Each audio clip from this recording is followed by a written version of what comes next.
get 3 in a row, by the way. Oh, 3 in a row, yeah.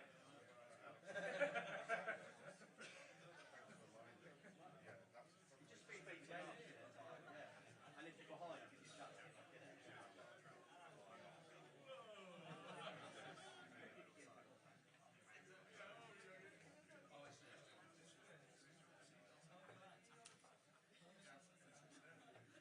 Oh, he's in triple. Are you on 4 yet? 4, 5, 6, 7, 8, 8.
it gets to business time, you're going.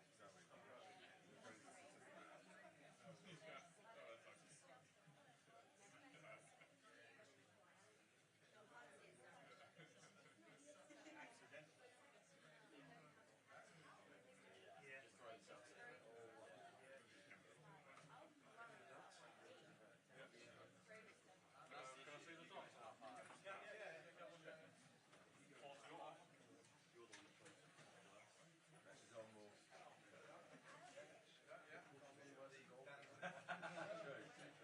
Yeah, shocked I had the worst score against.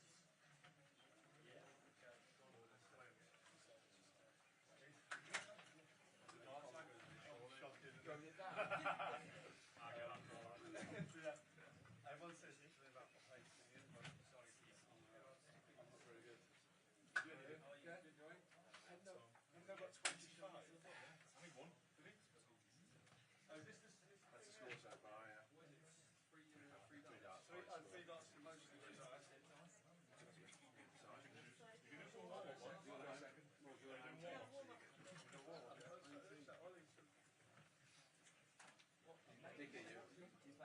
Oh, does it? Yeah.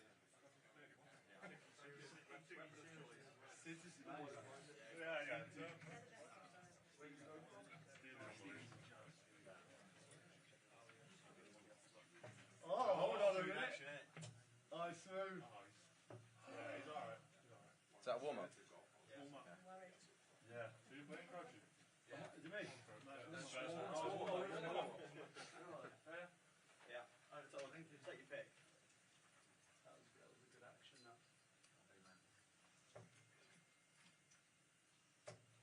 Five's my favourite number. There we go. There we go. The eye play there. He's on play there. Just practice how you go. No, right. So it's three dots, right? Yeah. I don't know where to go. Oh, now we're playing. Now we're playing. Big game player. Big game player. Oh, it's troubles everywhere. Who's going first? Alright, you're first, crouching. I need to see what I need to do.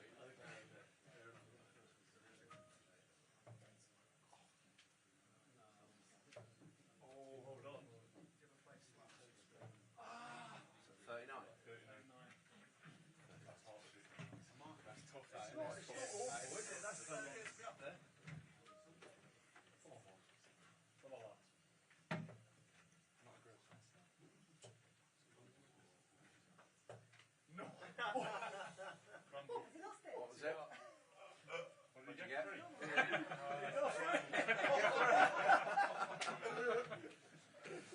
Come on now, that was a try. Good darts, isn't it? Right,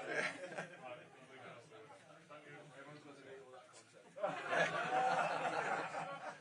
Hello, Cameron. We do our pod segment? Okay. Yeah, we've got everyone ready. Yeah, you're right there. Right. You can. Gary, you okay to do that after? The press conference first. After? Yeah, we can do the press conference first. Oh, okay. Yeah, Morgan do this first. Because these guys are all waiting, so we'll go after. Yeah, sorry. Yeah.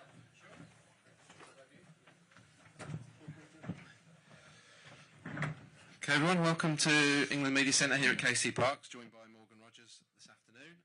As ever, we're going to have 2 questions per person, so we can get around as many of you as possible. We'll get underway with Rob. You got the mic? Got it. Yeah, there you go. Morgan, great to see you, mate. Look, we've seen some amazing scenes all over social media of you guys celebrating over in Mexico City. We've seen John Stones pretending he's got a shoulder injury.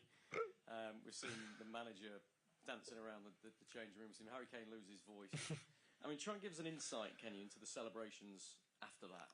Just how special it was, how much it meant to you guys. Yeah, I think everyone would say it's probably the best way to win in the sense of when you go through so much adversity in the games, so many tough moments in the game, and then to come out on top, that feeling of when the final whistle goes and that relief of kind of backs against the wall for the last 20 minutes or whatever, and once it goes, that relief and then that excitement and joy of what we've accomplished and what we did, and yeah, the changing room and all that was a great place to be at the time. And yeah, I think we were a bit tired and a bit dead afterwards, I'll be honest. I think it took a lot out of us, and we all stuck together, but it was a lovely moment to be a part of. That was going to be my next question, really. I mean, we saw a few of the guys missing training today. How much has it taken out of you across the squad as a whole? Some of the guys are struggling a bit with fatigue, I'm guessing. Yeah, of course, you could see it. Everyone was giving everything. Obviously, we were down to 10 men, everyone playing for an extra person and giving their all. And yeah, a few players have obviously played a lot of minutes this season, a lot of minutes in the tournament, and just resting the legs. But I'm sure everyone will be fit and raring to go. It's another opportunity in a couple of days to go again, and we'll be ready for that. Hi Morgan. As you said, it was backs against the wall at times in Mexico in their own stadium. So what's it meant for the team knowing you can produce those performances, you can go through that adversity in a massive game? I think it was more about showing everyone else. I think we knew that within ourselves, that we had that extra bit, that what it takes. Everyone can be a good team, everyone can have good players and win games off ability, but we knew we had that difference of togetherness, grit, determination that I think hadn't been shown yet in the games we've played and the way that they've gone. It hasn't necessarily required that. So a game to require that and to win that way, I think, showed to the world that we can win in different types of ways with different atmospheres, different environments that you have to go through as a team. And to do that, I think gives us a lot of confidence, but I think gives the fans back home and everyone that extra bit of belief that no matter how the game's going, we'll find a way, and we've got the ability to find a way. So I think that's the most important thing coming from the game. It's been a special season for you as well. Europa League Player of the Season, won a trophy, now here, and lots of talk about you starting for England and also club stuff as well. So how have you done with all that talk around your name alongside that success? Just take it day by day and enjoy it. They're the right conversations to be in. That's the most important thing. That it shows I'm doing something right and I'm going along the journey and going on a step in a forward direction. That's all I want to do. I want to improve it and get better. And yeah, being in the right circles and being in the right environments allows me to do that. So those conversations are nice. I won't let them get too ahead of myself. But yeah, they are nice when people do talk about me in that way or want to put me against other players of ilk, class or quality, that it's just an honour to be a part of it and compared to where I was and where I've got to. So yeah, it's really nice. Morgan, I wanted to ask about two of the guys in the squad you're really close to. Firstly, Jordan Henderson, who you said earlier in the tournament was the best person you've ever met in football. Maybe just to elaborate a bit on that, and also what it says about him, that despite the fact he's got a broken bone, that he still wants to be around this group and have an influence right until the end of the tournament. That just shows exactly what he's like as a person and as a guy, and I think hopefully he can be still involved with us going for the rest of the tournament. He's not going to rule himself out, and neither are we. I think the belief he's got in his own body and his ability and his confidence and the way he is and what he kind of represents as a person is massive to our group, and he's everything really, and kind of the heartbeat of the group. And yeah, to see him this morning smiling and still as happy as he ever is, no matter what's happened in the last 48 hours or whatnot, it's so nice for us to just see him, and yeah, hopefully we can get him back out on the pitch as soon as possible, really. The other player is Jude, and when we spoke before the tournament, you said that sometimes you feel he's maybe a bit misunderstood, misinterpreted. The reaction he gets from the fans in the stadium is amazing, and he's playing like a man possessed in this tournament, isn't he? Yeah, I told you all that before. I said that you would. I'm not surprised, and neither is anyone in the squad, of how he's played, how he's performed, how he's taken big key moments in games. Even the game the other night, probably didn't start the game the way we've liked, and in the space of 5 minutes he's put his fingerprints on the game and kind of taken hold of the game, and that's the type of player he is, and that's the type of players you need in big moments, in tough environments, tough atmospheres. When things aren't going your way, you need your best players to stand up, and he's done that in pretty much every game so far. And yeah, we're not surprised. You're right. Yeah, I don't think anyone else should be surprised, really. He keeps on doing it time and time again. Nice to see you, Morgan. With that in mind, Jude ended up playing up top towards the end. You've done that for Villa as well, yeah, a couple of times this season. Is that something you maybe see as could be a future position for England? Yeah, maybe. I think we're happy to just do whatever is required in that moment, and we'd probably bring a different quality if we were to play in that position. Me and Jude, as to like of Ive or Ollie, possess different qualities, and that's what a squad's about. It's about everyone utilising them. Whatever the game needs might determine what type of player is needed in that position. And yeah, I think we're all ready. I think you can see we're all ready to give our all in whatever position is required, really. Ollie Watkins sat here last week, maybe the week before, lost track of time, and said you can go all the way to the top. What would the top be for you? What a question. The top would just be fulfill potential. When you're a young player, everyone talks about potential and about and what does that really look like, and it's about being consistent. I think it's the main thing. I think showing it in glimpses and spells is all nice and well, but you want to be able to do it on a consistent basis. I look at players in the room, in the training ground, like you likes of Harry Kane, you Judes. They've done it for 5, 6, 7, 8 years consistently, and that's the difference from a good player to a great player, and kind of that next level. And I want to take that step. I want to be in those conversations as the best player in England. I want to be in those conversations as the best players in Europe, and I've still got a long way to go and a lot of learning to do and a lot of development. But yeah, I think I'm on the right path of doing that, of learning from these players, and just kind of getting my consistency right. I think that's the main thing about consistency. That is what is the key to being the best. Henry. Morgan, hi over here. Good luck in Miami. Thank you. Just back in the dressing room and the John and Declan sort of comedy double act. I mean, for 9 months they were rivals during the season, obviously City and Arsenal. Does that show the sort of the club feel that you've got, the camaraderie you've got, that you've put all that to one side and you are this band of brothers? Yeah, massively. I think we go hard at it for 38 games a season, and them two obviously going at it all season for the league and stuff, and then to come here you completely forget about it.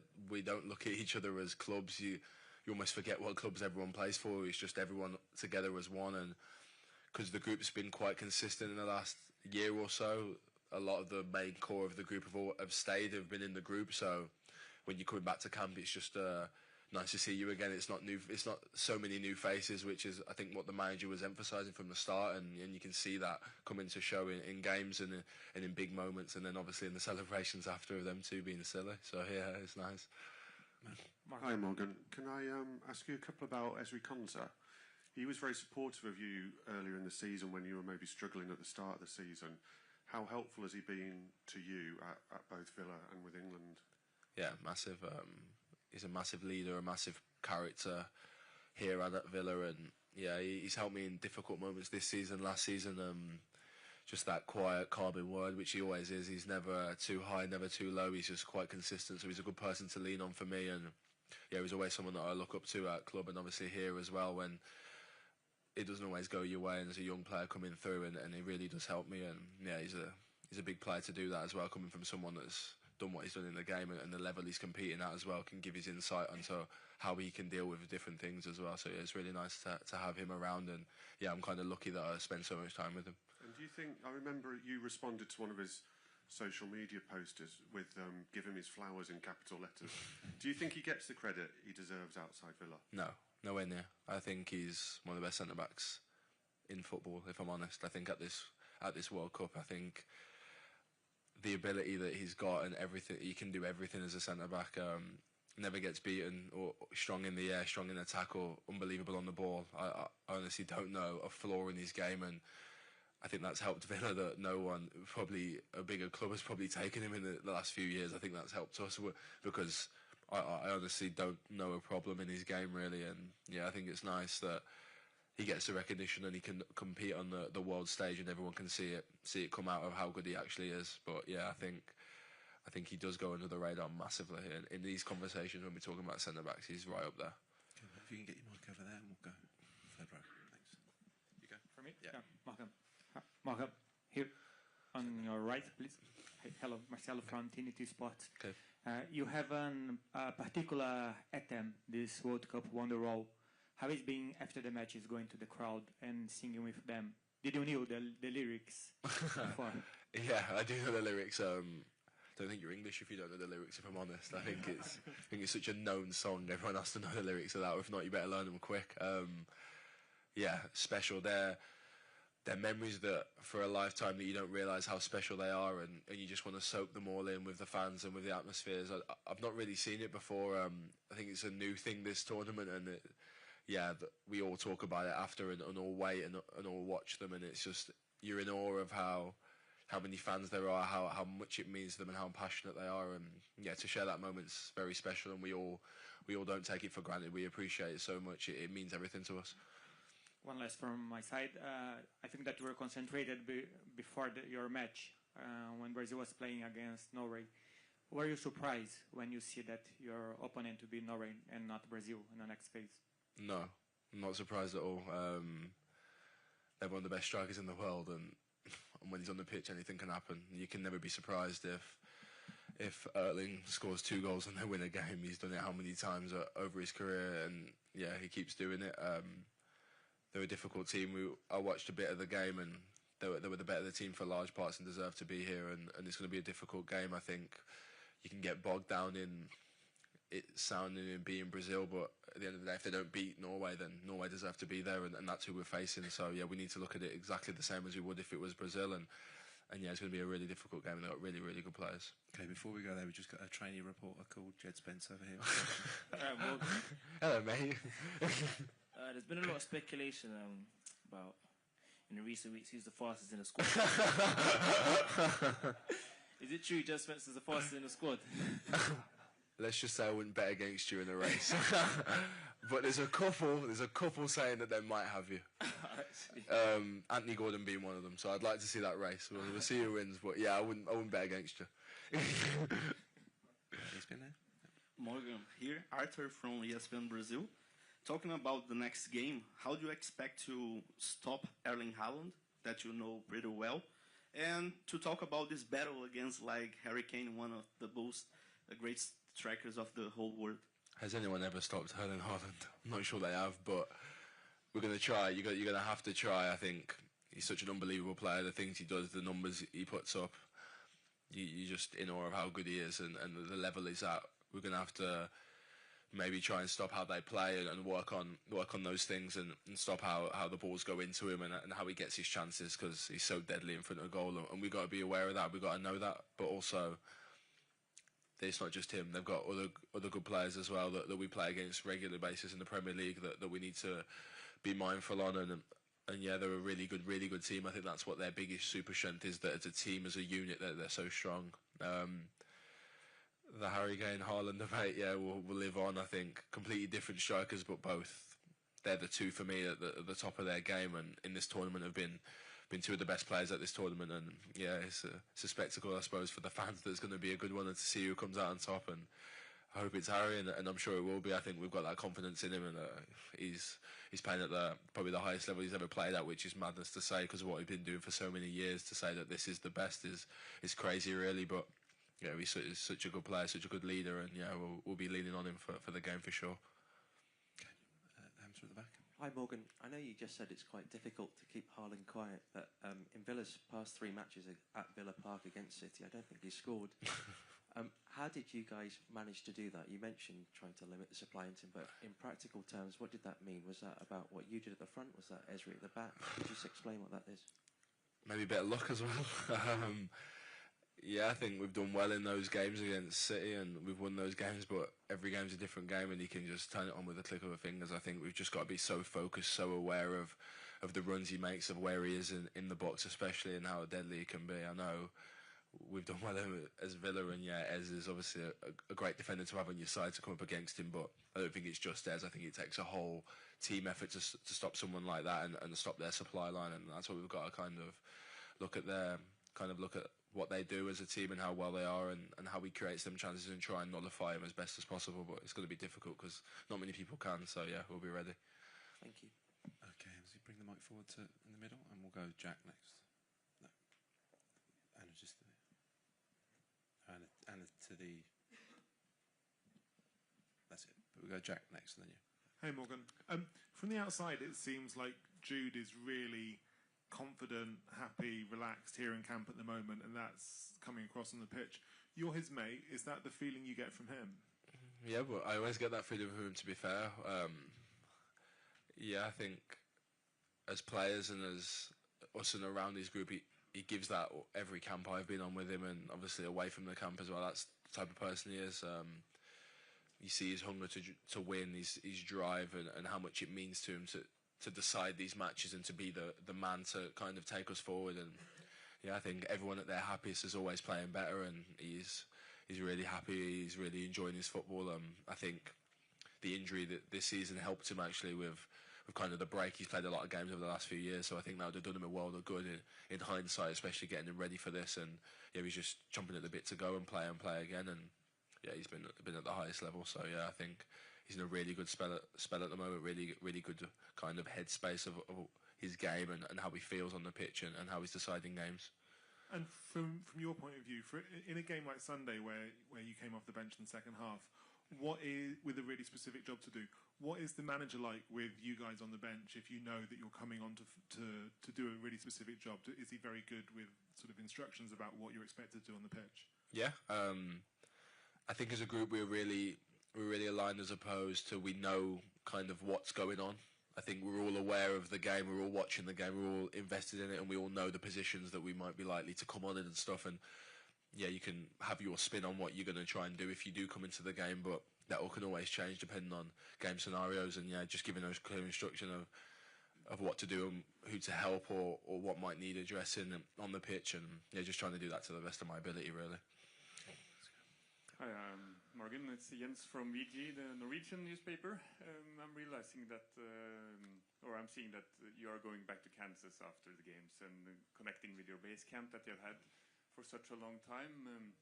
Norway is doing the opposite. They're just traveling directly to the next city. That's why, what I want to ask you as well. Now that we've gotten so far in the tournament, how is that working out for you, returning to a base camp between the matches, and what are the pros and if there are any cons for doing this?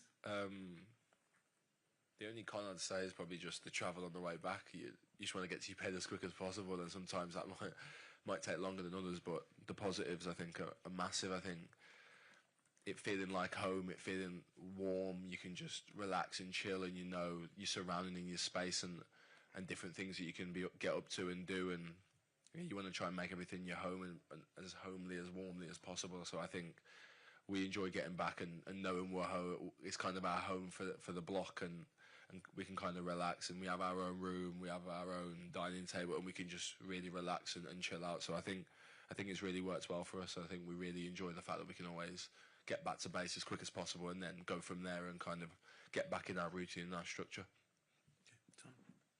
Hi Morgan. Just back to Jordan.